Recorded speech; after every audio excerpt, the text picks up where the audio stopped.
Welcome to Positive Psychology in the Workplace. We're happy you're here. This webinar is the first of our new Psychology in the Workplace series. My name is Yusra Benjeloun, Administrative Coordinator and Projects Manager with the Work Wellness and Disability Prevention Institute, and I'll be co-moderating the webinar today.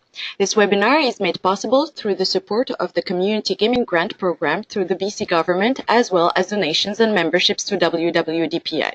We thank our program partners, Canadian Council on Rehabilitation and Work, Educational Advisory Committee, and speakers who contribute to this webinar series. While we're waiting for others to join us, I'll go over a few technical points for the webinar. You should be able to hear the presentation through your computer speakers or through the conference call line if you dialed in. Please use the question box to submit any issues you may be experiencing and to ask any questions you have related to the presentation. We will collect questions submitted throughout the presentation and follow the presentation with a Q&A based on the questions submitted. Following the webinar, any questions not answered in the allotted time will be answered and distributed after the event. The presentation will be recorded and posted for free on our website within a week, along with the slides. You will be emailed the direct links for all of these items when they're available. Today's webinar will be co-moderated by Dr. Gloria Gonzalez Morales, Associate Professor in the Department of Psychology at University of Guelph and a Research Director in Occupational Health and Positive Psychology Lab. Dr. Gonzalez Morales will be moderating our Q&A session, and I will let her introduce herself, and Dr. Jamie Gruman, who will be our presenter today. Thank you so much. So this is Gloria Gonzalez Morales, and it's my pleasure to introduce Dr. Jamie Gruman as the first presenter in this webinar series about positive psychology in the workplace. Dr. Gruman is a professor and senior research fellow in the Department of Management at the University of Guelph. He is also the founding chair of the Canadian Positive Psychology Association, an organization whose mandate is to improve people's lives by teaching them about the science of the good life. Dr. Gruman is an award-winning researcher. He has published papers in some of the world's top-ranked business journals and is lead editor of the world's market-leading textbook on applied social psychology. He is also the co-author of Boost, the Science of Recharging Yourself in an Age of Unrelenting Demands.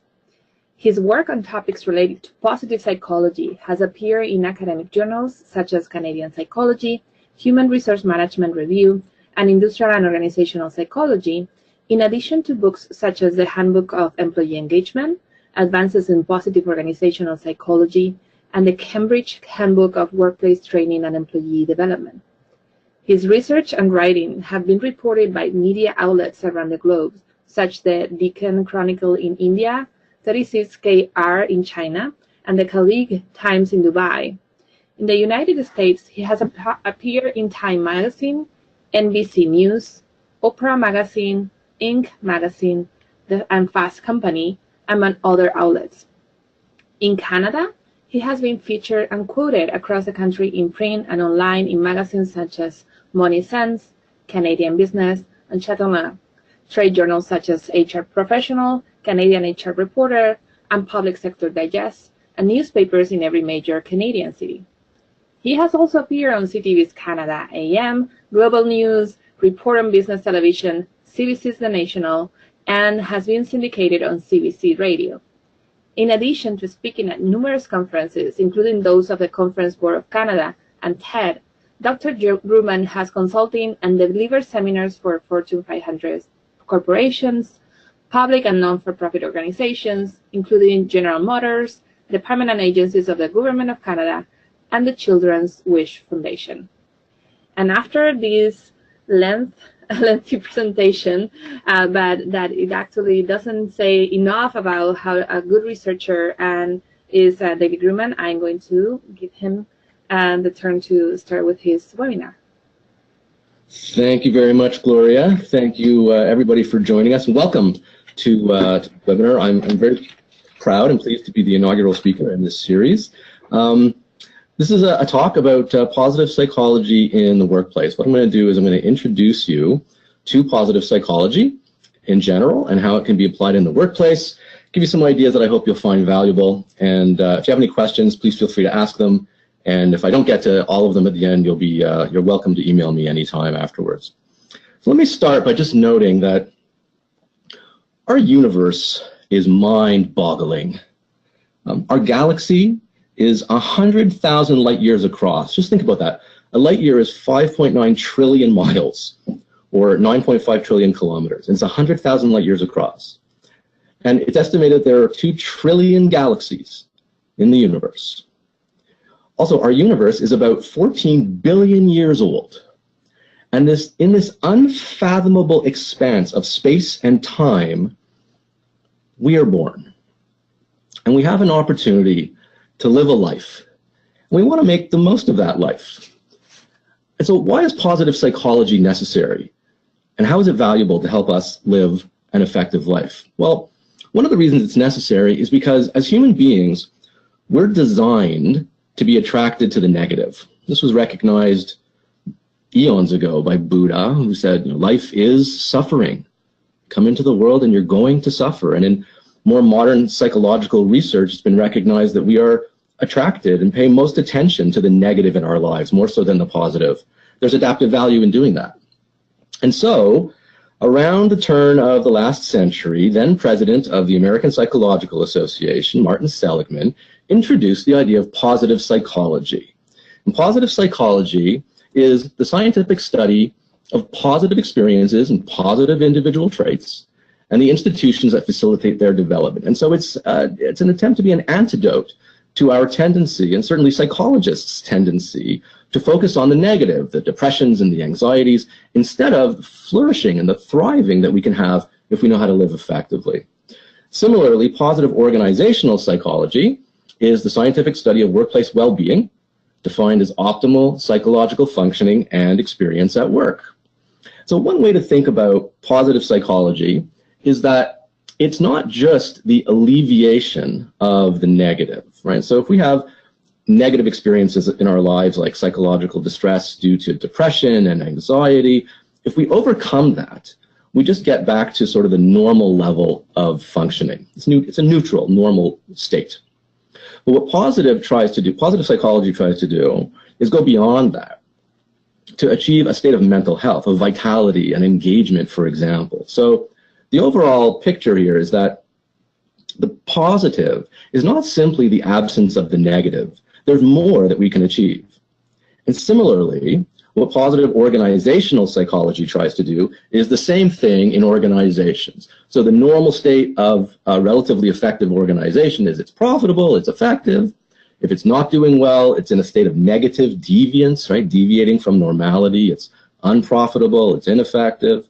And what positive organizational psychology focuses on is the top end of this spectrum, not just getting back to normality, but encouraging and embracing positive deviance, being not only profitable but generous, not only effective but excellent.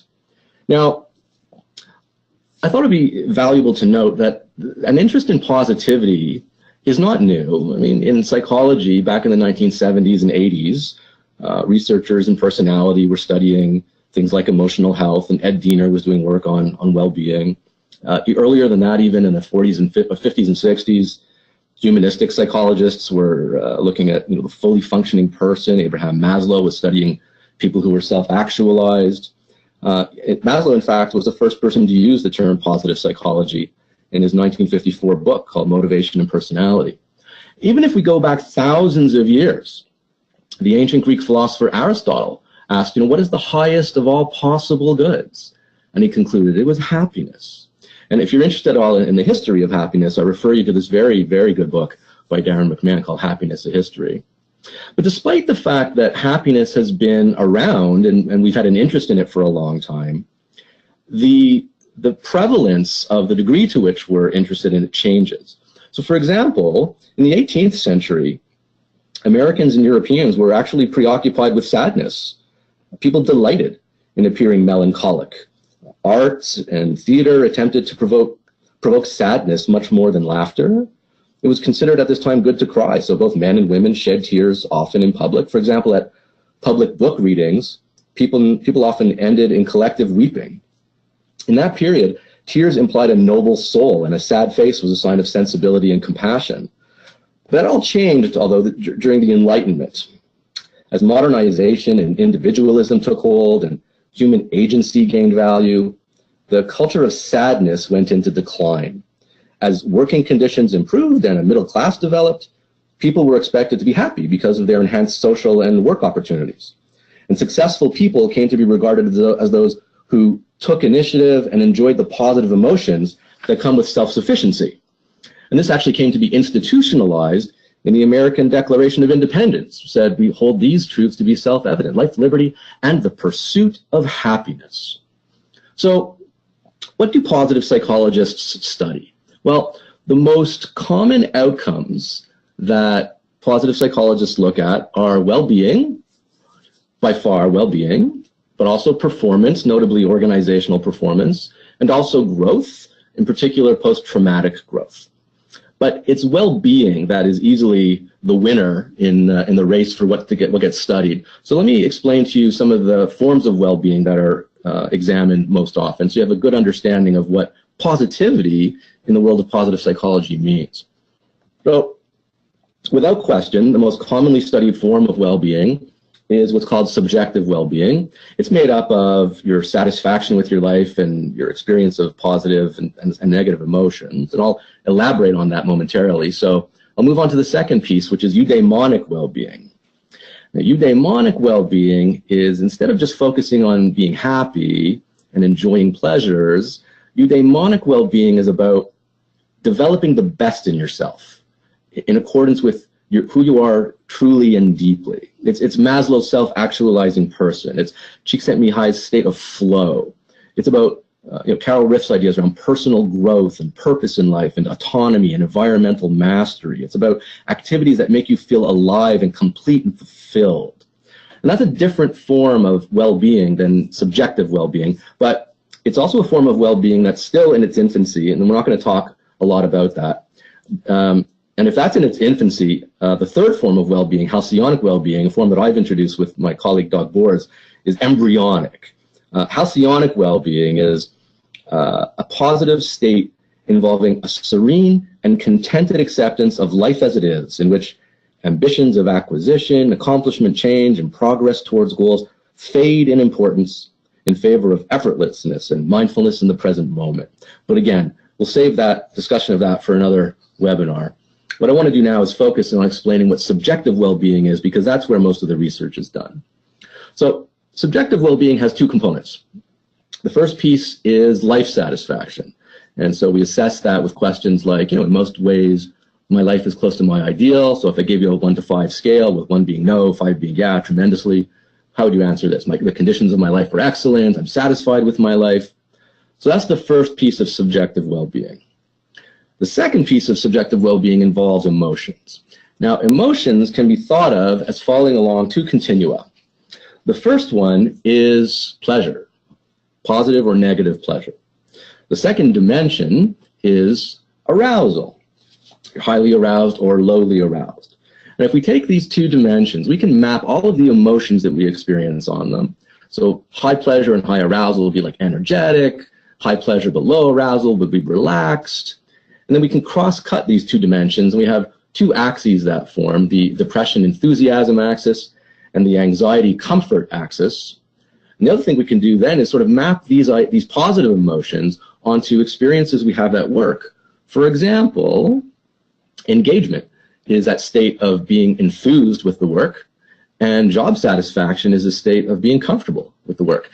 This highlights a very important distinction between engagement and job satisfaction. People often wonder if they're just, two sides of the same coin, just really the same thing, going by a different name. And you can see that if you think of it in terms of this affective circumplex, no, they're actually different things. The other thing I want to note is that this distinction between satisfaction and emotions as part of psychological well-being is important, because they have different correlates. There are different things that lead to them, and they're associated with different outcomes. For example, with respect to money, higher income results in linear increases in life satisfaction, so you feel more satisfied if you have more money, but a concave function for positive emotion. That means it levels off. In fact, once you get past sort of the poverty level, there's a very, very weak, almost a non-existent relationship between money and how happy you are, measured in terms of your emotional experience. Similarly, comparing weekdays to weekends, there's no difference in life satisfaction, but there is a relationship with positive emotions, which are higher on the weekend, and negative emotions are lower on the weekend. Now, this raises another interesting point about understanding positive psychology well. You can say, well, how are positive emotions higher and negative emotions lower? I mean, aren't emotions just, you're either feeling good or feeling bad? And so, this is how we typically think about it. You're either, feeling pretty good towards the positive side of things, or you're feeling pretty bad towards the negative side of things.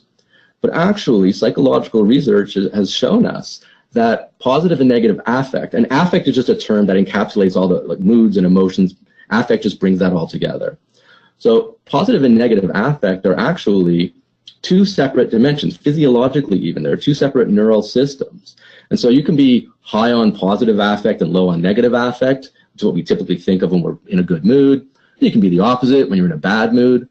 But you can also be high on both or low on both. And this gives us a lot of insight, and that's very important. I'll give you an example of that. Some years ago, a very popular positive psychology researcher named Barbara Fredrickson did a study where she measured people's resilience levels. And then after that, shortly after that, the 9/11 attacks occurred. And she took advantage of that opportunity to survey the people that were in her study and look at all these people. She had all these people who'd been measured on their levels of resilience and see how they fared afterwards. And what she found was, of course, the people, when the 9/11 attacks occurred, people were feeling negative emotions. They were scared, they were nervous, they were fearful. But people who were resilient also experienced positive emotions because they're on separate dimensions. They're on two separate continua. And the combination of the positive experiences along with the negative experiences led to a reduction in depressive symptoms among people, and it led to an increase in what she was calling psychological resources, life satisfaction, optimism, and tranquility. So this shows us that positive and negative can co-occur, and there seems to be some value, in fact, in having them co-occur. So we want to dispel this myth that you're either positive or you're negative. No, you can be both, actually, at the same time. So, having had a sense of what the most studied form of well-being is in positive psychology, let's consider some of the things that lead us to experience it. What makes us happy? Let's consider some of the most common things that are studied: personality, money, relationships, and religion. So, we ask the question, does personality have a bearing on how happy we are? Well, it certainly does. For example, people who are extroverted tend to be happier than people who are introverted, although I think that depends partly on the form of well-being that we measure, which is part of why I'm doing this research that I'm doing. People who are extroverted spend more time engaged in social activities, which makes people happy. They spend more time helping others, which makes people happy. They're also higher in reward sensitivity, so they react more strongly to being rewarded, which is why they like being in groups so much. But we have to be a little bit careful. In fact, we have to be careful with all of these predictors of well-being because, extroversion, people who live in extroverted societies like the United States are significantly happier, but they're only slightly happier in introverted societies. So there are moderators. There are conditions under which the relationship between extroversion and other dimensions of personality relate to well-being. The fact that personality does relate to well-being also highlights that there is a heritability component. And it's been suggested that about 40% of the degree to which we're happy or not is explained by our genes. That doesn't mean that we can't vary it. We certainly can, and life experiences do change us. We do have a set point, but that can vary. We can move around that set point depending on the circumstances of our lives. How about money? Does money make us happy? Well, as I showed you already, it depends partly on how we measure happiness. It increases life satisfaction, not so much money. In fact, if we look at some of the research on this, we find that from 1957 to 2019, the average personal income indexed by 2009 dollars increased quite a bit, but the level of people's happiness did not really change. In fact, if anything, it went down a little bit. Now, when you look across countries, we find that GDP is associated with happiness. So if you have more money, you're happier, but that's largely because GDP is conflated with things like healthcare and education, how safe people feel. Within countries, though, we find that there's a very, very weak relationship, almost no relationship, between money and how happy people are, measured in terms of and the emotional component of happiness. How about relationships? Are people in relationships happier than those who are not? Yes. For example, we find that people who are married are happier than people who have never been married or divorced or separated. But even here, we have to be very careful, because not only are you perhaps happier if you're married, but people who are happier will tend to get married. So the causal direction here is a little bit unclear. Part of the reason relationships make us happier is because other people intensify our experiences. For example, chocolate tastes better when we eat it with someone else, and fun is more fun when we enjoy it with other people. Going to the movies is more fun with other people than going alone, because other people, the presence of other people, intensify our experiences. But the other thing to note here is it's not just the state of, for example, being married that matters, it's the quality that matters, right? If you're in a marriage and it's a terrible marriage and you bicker and you fight all the time, that doesn't lead to well-being and happiness. So it's not just the item, like whether you're married or not, it's the quality of the relationship that matters. How about we consider religion? Is religion associated with happiness? You bet it is. People who attend religious services several times a week are happier than people who attend less frequently. Again, we find that across countries, or even across states in the United States, that in places where people tend to be more religious, those who are more religious tend to be happier.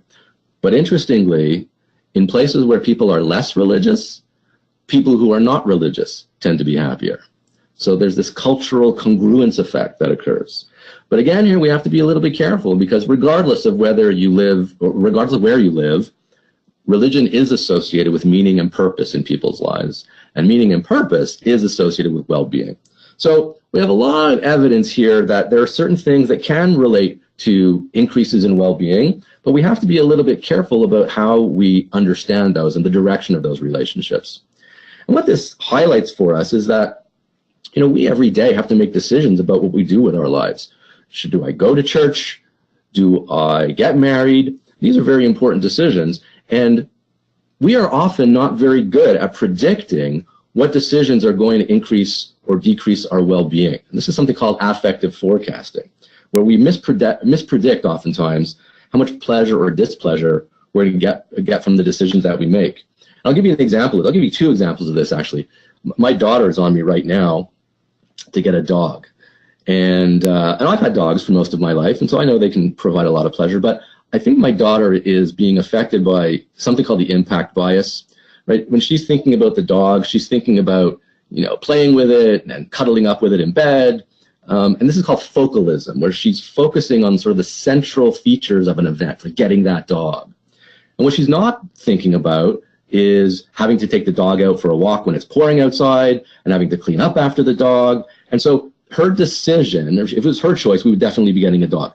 But her decision is being a little bit influenced by a bit of a bias that's perhaps leading her to make a decision that is not as good a decision as she could make. And so to avoid things like the impact bias, it's suggested to think before you make your decision, think of other factors that might affect your future life, right? So think about walking the dog in the rain. Think about the vet bills before you make your final decision. Another example of a bias we fall victim to when we make decisions is the projection bias, which is when we make decisions in a state that's different from having to live through the consequences of those decisions, like getting a tattoo. So you go out with your friends and you're excited and you're having a good time. I'm going to get a tattoo and commemorate this night.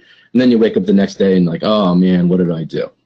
Or you sign up for a year-long membership at the gym. Yes, I'm going to work out every day. This is great for me. And then a month from now, you're not as excited. So when you're in a state, an emotional state that's different from the state you're going to be in down the road, you often make decisions that are not ideal. And so the solution here is to give yourself a bit of a cooling off period, not to suggest that you should never be spontaneous, but for big important decisions, give yourself a little cooling off period to make sure you're making the best decision possible. Living a good life means making effective decisions. So we've considered some of the predictors of well-being. What about some of the outcomes? If people are happy, what happens? Well, in terms of their social life, they have more social support, more popularity, they have more sex, and they have less divorce. In terms of working life, they have higher performance, higher supervisor ratings, less unemployment and absenteeism. In terms of their health, they're more healthy. They have more children, they're higher levels of physical activity, more immune function, they live longer, they have less stress and less alcohol abuse. So given all of these advantages, you would think, well, I want to be happy. I want to do what I can to try to be happy. I should try to promote happiness as much as I can, right? Well, I did a study not long ago, and I measured the degree to which people had this need to be happy. How much did they try to be happy? And I asked them things like this. Compared to other people, I'm more concerned about being happy. On a 1 to 5 scale, to what extent does that characterize you? If I'm not happy, I try to make myself happy. I tend to think about ways to increase my happiness. And were these people happier in the end? No, they were actually less happy. So people who scored higher on the need for happiness scale had lower levels of subjective well-being. It seems that trying to be happy interferes with being happy. Now, there's a silver lining here, as you might expect from someone who studies positive psychology. When you look at the questions that I ask people, they can break down into 2 different categories. One of the sets of questions focuses on things like thinking about being happy, like I tend to think about ways to increase my happiness. And the other set of questions looks at things like actions, behaviors you take. Right? If I'm not happy, I try to make myself happier. Now, what we find is when we analyze those questions separately, the thinking about happiness questions are negatively associated with positive affect and life satisfaction, and positively associated with negative affect and depression. But the action items are positively associated with positive affect and life satisfaction, and negatively associated with negative affect and depression. So it's fine to be interested in being happy, but the trick is not to think about it, is to do it. It's to live your life in a way that makes you happy. Thinking about it, perseverating about it, that's counterproductive. So how do we, in organizations, go about creating flourishing, thriving cultures where people can be happy? So now that we have a sense of what positive psychology is all about, how do we apply that to our experiences in companies and organizations of all types? Well, I think that one of the things that I did a number of years ago to try to help people understand this issue was I developed this little schematic that I call the positive pathway. And it's not particularly rigorous. It's just a general heuristic to help you think about how to apply the life in organizations. So we start with positive inputs, those things like leadership. And those positive inputs lead to positive psychological processes like PsyCap, which is short for psychological capital, which I'm going to explain to you shortly. So these positive psychological processes are the mechanisms, right? Those processes are the mechanisms through which the positive inputs lead to positive outcomes like employee engagement. So I'll just leave it at that. So you got the inputs going to the PsyCap, the processes, then to the outcomes at the individual or team level, and that's what's then is associated with positive business outcomes like performance. So here's just a sampling of some of the other items that could be considered and do get considered in research on this topic. So positive inputs include things like mindfulness or civility, leadership, as I noted, or benefit finding. And some of these processes, these mechanisms are things like self-regulation, psychological safety, self-esteem, coping mechanisms, which lead to positive outcomes like well-being, physical health, engagement, positive deviance, which then lead to the business outcomes like growth, profitability, performance, all the standard things we look for when we run organizations. Now, I said I would elaborate on psychological capital. It's something I do a fair amount of research and writing on. So let me explain to you what psychological capital is and briefly discuss how you might want to improve it in your own working life. So psychological capital can be understood as a form of human capital that's different from the other two forms that are typically looked at in organizations. So intellectual capital is what you know, social capital is who you know, and psychological capital is who you are or who you're becoming. And it focuses on these four state-like capacities, which means they can change. Right? They're malleable and amenable to change. And there are these four that come together: confidence, hope, optimism, and resilience. And when I say these come together, we look at these, the confluent effects of these things. The PsyCap whole is greater than the sum of its individual parts. Each of these pieces gets looked at individually in organizations. I'm going to show you some evidence of that, what happens. But together, they're even more powerful than they are individually. So why would we want to build this in employees? Well, if you just look at confidence, this is desirable in employees. People who are confident set high goals for themselves. They thrive on challenge. They're self-motivated. They invest the necessary effort to get work done, and they persevere when things get tough. This, of course, is all very desirable. And so you take this one piece, this confidence piece, and throw it together with hope and optimism and resilience, and you get this powerful sort of super employee.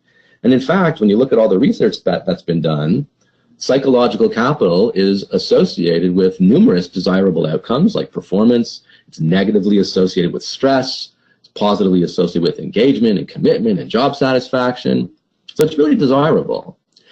Something else it will produce is health. And I'm not going to look at the PsyCap relationship with health, but I'll look at one particular component of PsyCap, optimism.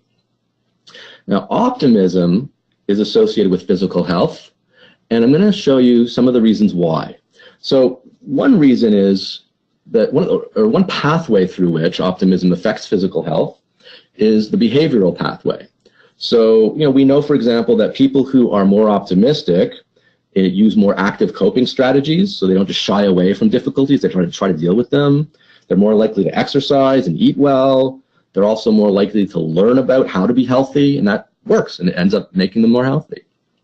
There's the social pathway. We talked a little bit about this earlier. So people who are optimistic tend to have a warmer interpersonal style, and it makes them more likable, and they therefore have a larger network of friends, and they get more social support, and that leads to physical health. When you have a difficult time, you can lean on other people. That helps you.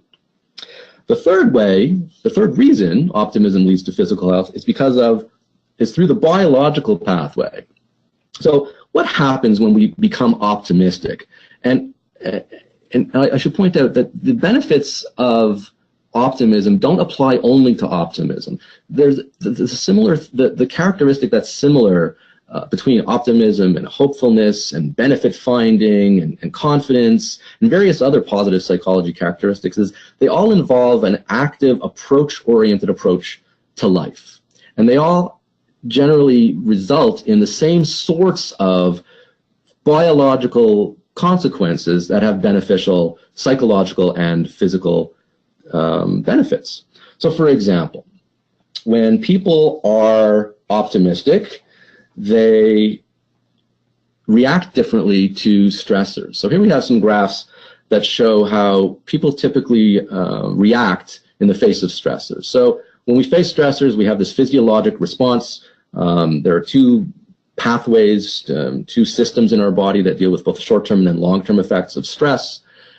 And so we can see here, we face a stressor, we have this physiological response, but what happens with people who are optimistic is they have fewer hits. They're able to sort of take things in stride. They're not as affected by, they don't sweat the small stuff. And so these fewer hits don't activate the sympathetic branch of the autonomic nervous system, and they don't suffer this sort of what's called the allostatic load. They don't have these physiological changes that occur. It's easy for them, and so they have benefits as a result. They don't overload their physical systems. Also, over time, when we are exposed to stressors, we tend to habituate, assuming they're not overwhelming. We learn to deal with them, but people who are hopeful and optimistic habituate faster. And as a result of that, their physiologic response is lower, and so the stress on their body is lower, which leads to long-term physical health. Another thing that happens is that we recover. When there's a stressor, of course, we learn to recover from it, but people who are higher in these positive qualities recover faster. For example, we find this with mindfulness. You might get startled, but your physiological system recovers much more quickly. And finally, when we are positive, we're hopeful, we're optimistic, we just have a lower tonic arousal level. We're just not as engaged physiologically, and that's good for the body. So given we have these benefits of psychological capital, hope, and optimism, how do we build it? Well, there are a number of ways to do it. First, confidence, which is self-efficacy. engage in things like mastery experiences, learn that we can handle it. For hope, we can engage in things like mental rehearsal and goal setting training. To build resilience, we focus on things like risk-focused strategies, like minimizing the stressors we're exposed to if we can. For optimism, we can practice, engage in attribution training, like changing the way we think about things, thinking more optimistically, like this won't endure and it doesn't apply to other parts of my life. This difficulty will be over quickly. These are things that help to build our psychological capital. Now, as I mentioned earlier, PsyCap is a process variable that leads to desirable outcomes like employee engagement. And we know from a lot of research that employee engagement is associated with a variety of positive outcomes like performance, satisfaction, health, etc. So how do we go about building these things as HR professionals? How do we build an organization that has a positive focus on building positive qualities? Well, consider how we typically go about building something like a health promotion program in an organization. So we educate employees about risk factors and their relationship to disease. We encourage employees to make a personal commitment to risk reduction. And then we offer specific programs to control major risk factors such as smoking, stress, and excess weight. But remember what I said before. A positive approach to organizational functioning isn't just about alleviating the negative aspects of it. It's about promoting the positive.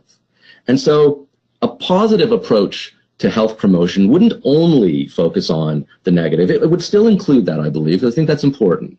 But we would also focus on the positive, like educating employees about strength factors and relationships to physical and psychological health, encouraging employees to make a personal commitment to strength enhancement, and offering specific programs to enhance major strength factors, such as psychological capital and engagement.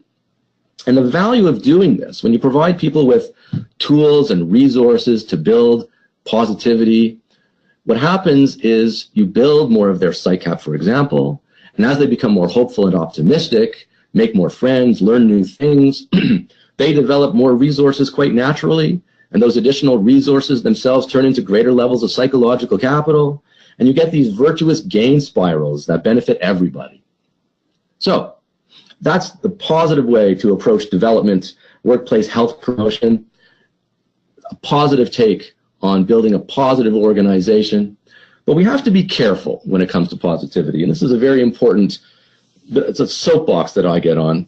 I published a paper last year, actually along with Gloria, that talked about the need for balance in positive psychology. And I want to share with you some of these ideas because I think they're very important.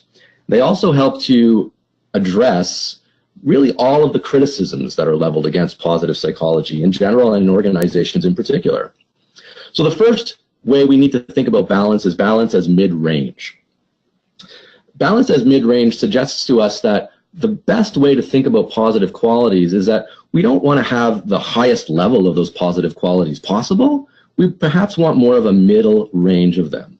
So for example, HIV-infected individuals who show a moderate level of optimism have higher CD4 counts, which is a marker of relative health, months later compared to people who have high or low levels of optimism. Because high optimism can induce stress when desired health outcomes aren't achieved. Another example of this would be considering the character strengths and virtues. So this comes from the VIA, the Values and Action Institute on Character. They've developed this list of 24 character strengths organized within 6 virtues: wisdom, courage, humanity, justice, temperance, and transcendence. If you go to the website at the bottom of the page there, you can take that survey and assess for yourself your character strengths. And it's suggested, and there's research showing, that if you know what your strengths are and you find ways to implement your strengths in new ways, it does have a positive effect on your well-being, so that's great. But we have to be careful because each of these strengths can be overdone.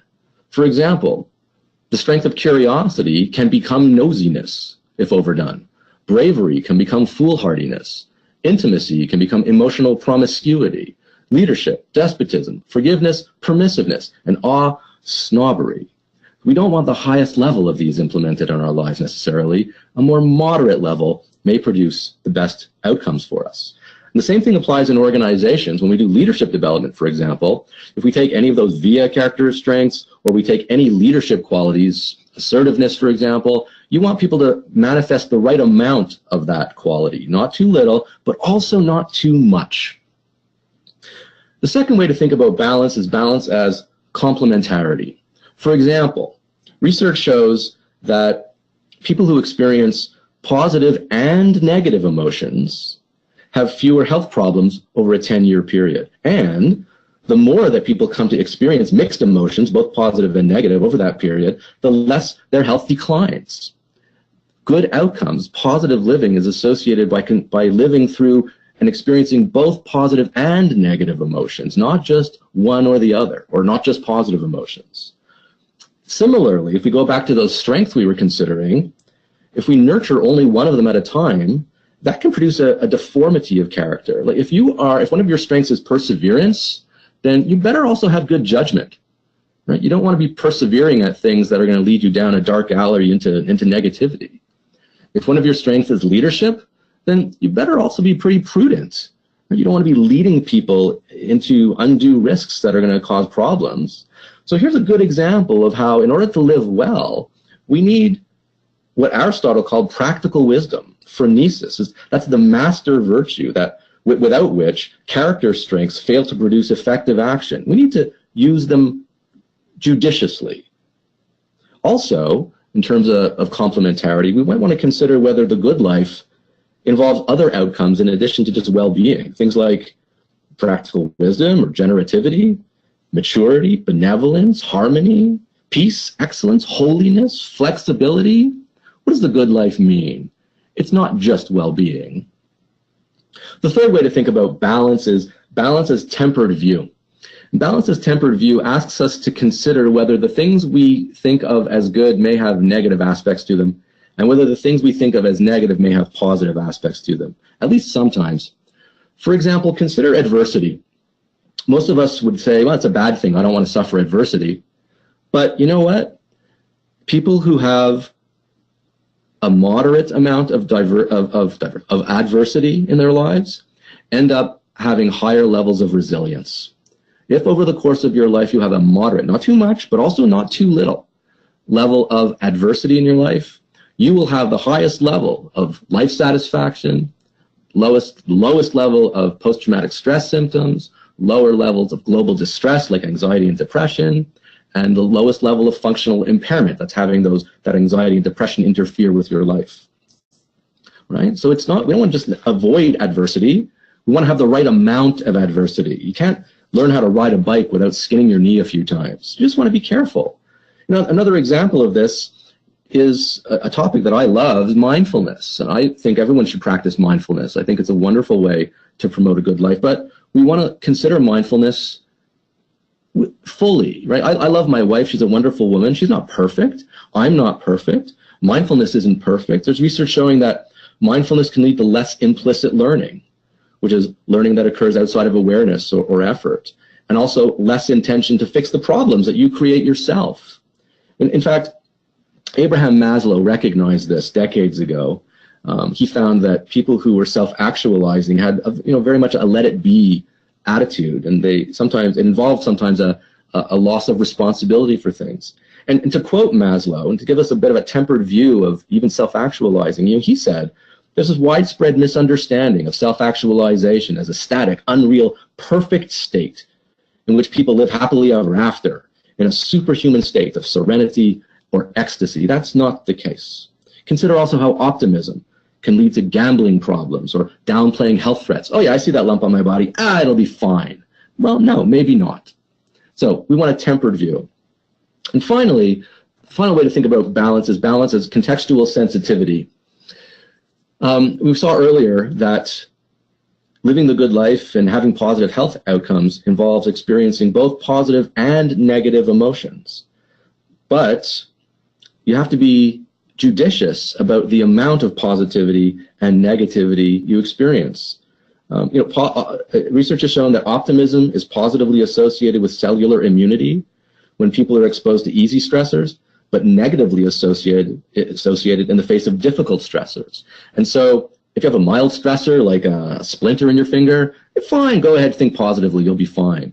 But as the stressors in your life increase in intensity and severity, it becomes most adaptive to increase the amount of negative thinking in addition to the amount of positive thinking that you have.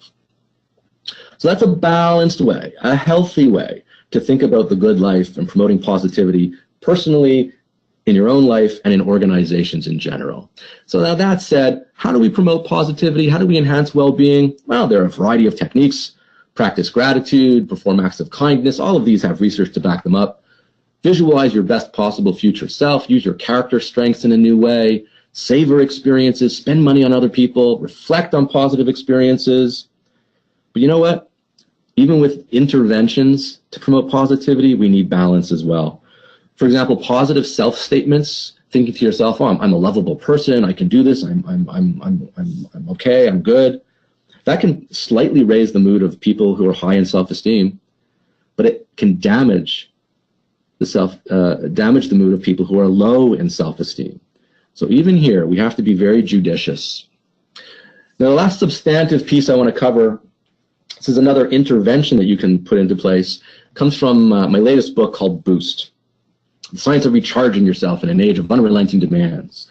We're facing a real problem today. So many people are so tired all the time. They're run down. They're burned out.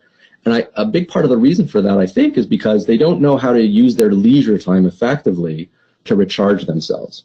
And so what I did for about 4 years is I read all the literature on recovery, and I summarized it all in this very simple, easy to understand model that helps you know how to recover effectively. Now, if you recover effectively, you get a boost, which means you promote your psychological well-being, your physical health, and you enhance yourself, which means you get better at those things that drained you in the first place. And all you need to do that is transform your downtime into uptime by filling these 3 buckets in this renew model: the rebuild bucket, the nourish bucket, and the unhook bucket. Now, rebuilding is all about rebuilding those resources that get depleted during the course of the week.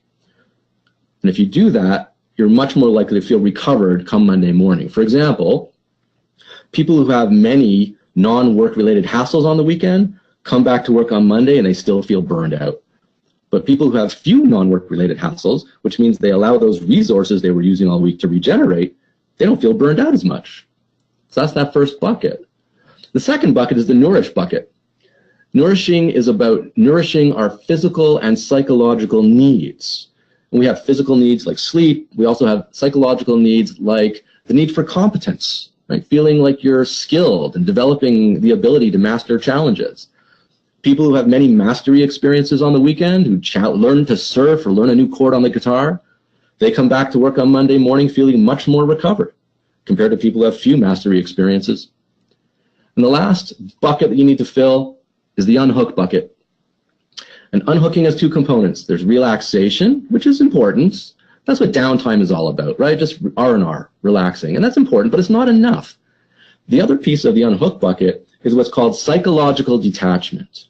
And psychological detachment is about mentally turning off from your obligations. And research shows us that people who achieve more detachment on the weekend come back to work on Monday morning feeling much more recovered. So there's another intervention that you can use in your own life. Give yourself a boost by using all the time you have available in your leisure time, whether it's a weekend or a vacation or a 15-minute coffee break, to fill those 3 buckets. Give yourself a boost and lead a better life. Now, ladies and gentlemen, my time is up, so I just wanted to end with this little thought. You know, we live in a mind-boggling universe. Within the profound vastness of space and time, we're born into this wonderful experience of being alive. It's a rare gift. But our time here is limited. We tend not to like to think about death, but remembering that we have an expiration date helps us put life in context. It helps us establish priorities. And it helps us make the most of our time, that time we have, that brief time that we have available. As the ancient Greek philosopher Seneca put it, how stupid to forget our mortality. It's a sign of a great person and one who's above human error not to allow their time to be frittered away. I think that appreciating our eventual death helps us not fritter away our time. It helps us live a positive life, a meaningful life, and enjoy the wonders of being alive in this awe-inspiring unfathomable universe. Thank you for your time. Gloria, I'll be happy to take any questions. Thank you so much, Jamie. This was a very inspiring talk, especially the end about how we should enjoy and spend our time here in this universe. Thank you for that. So I have a couple of questions here. One is a clarification question. They want to know how the study that you presented about marriage and religion and happiness, what kind of a study was conducted in order to obtain these results? If you can give clarification on that. What were the measurements and how was that done?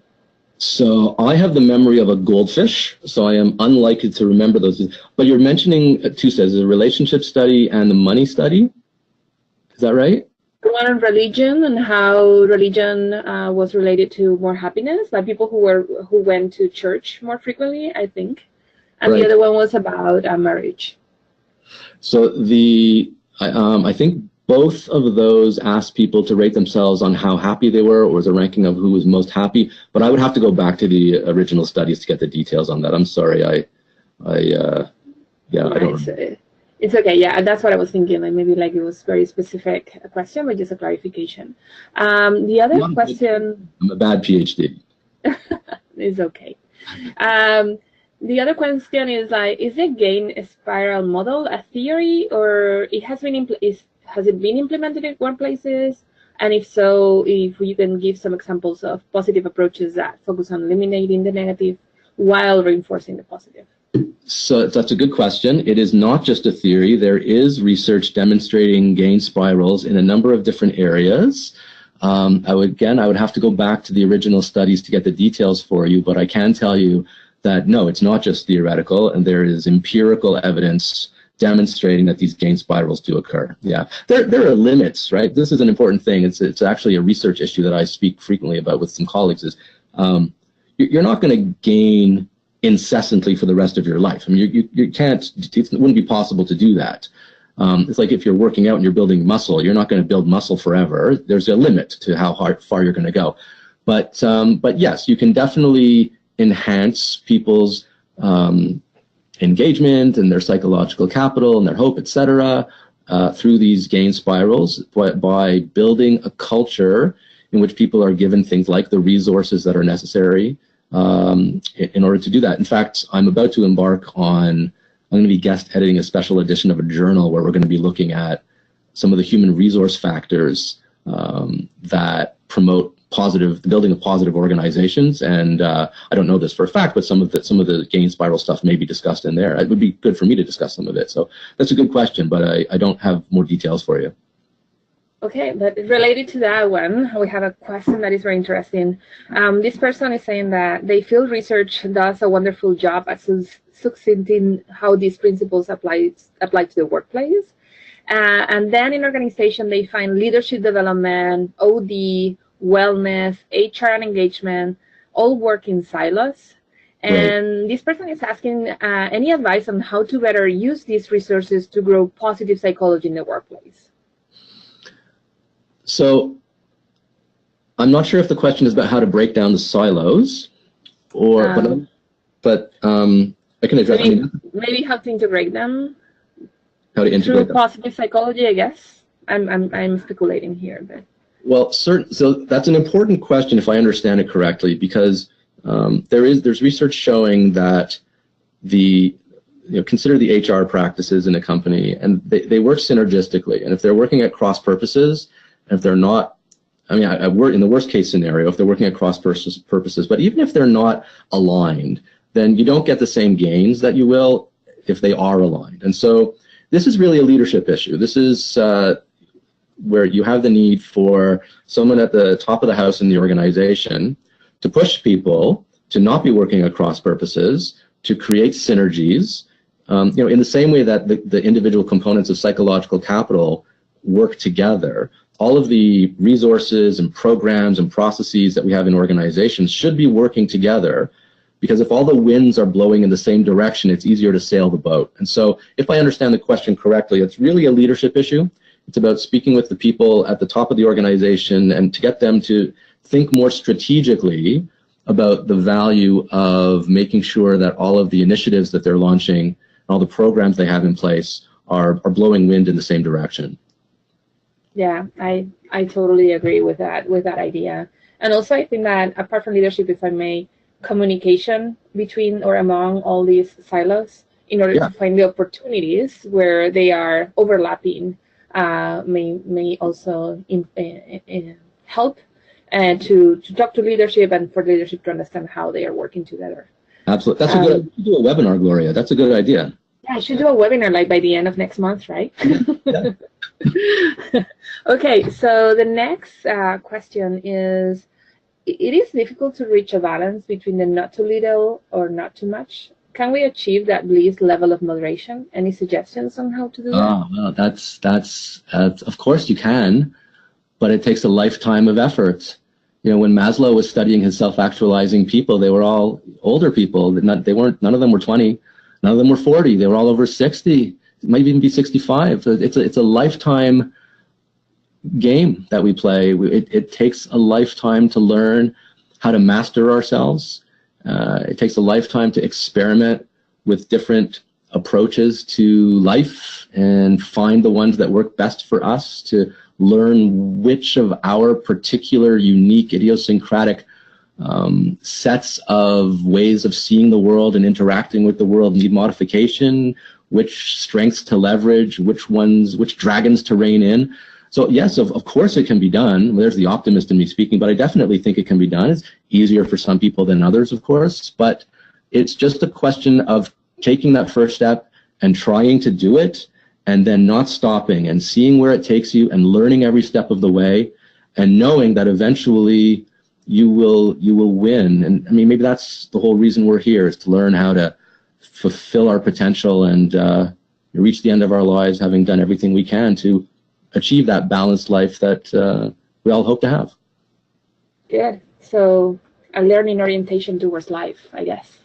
Absolutely. Yeah. Okay. Good. Well, with that thought, I think that we have to end our Q&A. Thank you. Thank you. A huge thank you to you, Dr. Gruman, for sharing your valuable expertise and this extremely inspiring presentation with us today, and Dr. Gonzalez Morales for wonderfully moderating this webinar. A special thank you to our audience for joining us.